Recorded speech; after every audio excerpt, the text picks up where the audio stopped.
ज्योतिरादित्य सिंधिया को बीजेपी में शामिल हुए 1 साल से ज्यादा का वक्त हो चुका है। पिछले साल मार्च में उन्होंने कांग्रेस छोड़ बीजेपी का दामन थामा था।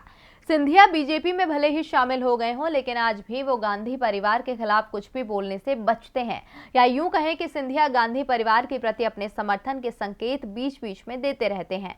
और अब एक ऐसा ही संकेत सिंधिया की ओर से दिया गया है। तो क्या सिंधिया कांग्रेस में वापसी के रास्ते तलाश रहे हैं? देखिए ये रिपोर्ट। ज्योतिरादित्य सिंधिया सम्मान की तलाश में पिछले साल मार्च में बीजेपी में शामिल हुए। सिंधिया के साथ लगभग 2 दर्जन कांग्रेस के विधायक भी पाला बदल कर बीजेपी में चले गए, जिसके बाद मध्य प्रदेश में बिना चुनाव के लिए ही सत्ता परिवर्तन हो गया। शिवराज सिंह चौहान को सत्ता मिल गई, लेकिन सिंधिया को वो सम्मान शायद अभी भी नहीं मिल पा रहा है। बीजेपी ने सिंधिया को राज्यसभा तो भेज दिया, लेकिन केंद्र में मंत्री पद को प्रतीक्षा सूची में डाल दिया है।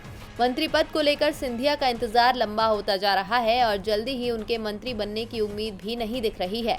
शुरुआत में सिंधिया समर्थकों द्वारा बीजेपी पर दबाव बनाया जा रहा था कि सिंधिया को केंद्र में मंत्री बनाया जाए, लेकिन अब सिंधिया के समर्थक भी हताश हो चुके हैं। मध्य प्रदेश, जहां की राजनीति में सिंधिया का दबदबा समझा जाता है, वहां उनके समर्थकों की सरकार में ज्यादा पूछ परख तो नहीं रही है और केंद्र की राजनीति में तो सिंधिया का दखल सिर्फ संसद की कार्रवाई में शामिल होने भर का रह गया है। अभी हाल ही में हुए 5 राज्यों के विधानसभा चुनावों में भी सिंधिया को कोई भी जिम्मेदारी नहीं दी गई। सिंधिया ने भी ज्यादा सक्रियता बीजेपी के लिए नहीं दिखाई। वो अब कांग्रेस में वापसी के रास्ते तलाशते दिखने लगे हैं। आज राजीव गांधी की पुण्यतिथि थी और सिंधिया की ओर से सुबह एक ट्वीट किया गया।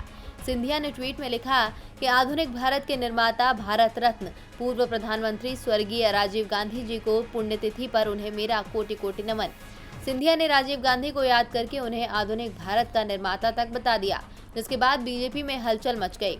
जो पार्टी पिछले 7 साल से सिर्फ कांग्रेस शासनकाल की कमियां गिनाती रही, वहां उसका एक नेता कांग्रेस के पूर्व प्रधानमंत्री को आधुनिक भारत का निर्माता बता रहा था। सिंधिया पर दबाव बना तो उन्हें ये ट्वीट हटाना पड़ा और इसके जगह ठीक आधे घंटे बाद उन्होंने दूसरा ट्वीट किया, जिसमें सिंधिया ने लिखा कि पूर्व प्रधानमंत्री स्वर्गीय राजीव गांधी जी की पुण्यतिथि पर उन्हें मेरा कोटि कोटि नमन। दूसरे ट्वीट में आधुनिक भारत के निर्माता और भारत रत्न शब्द को हटा दिया गया। सिंधिया ने दबाव में भले ही पहला ट्वीट हटा लिया हो, लेकिन सिंधिया के दिल में क्या है ये सामने आ गया है।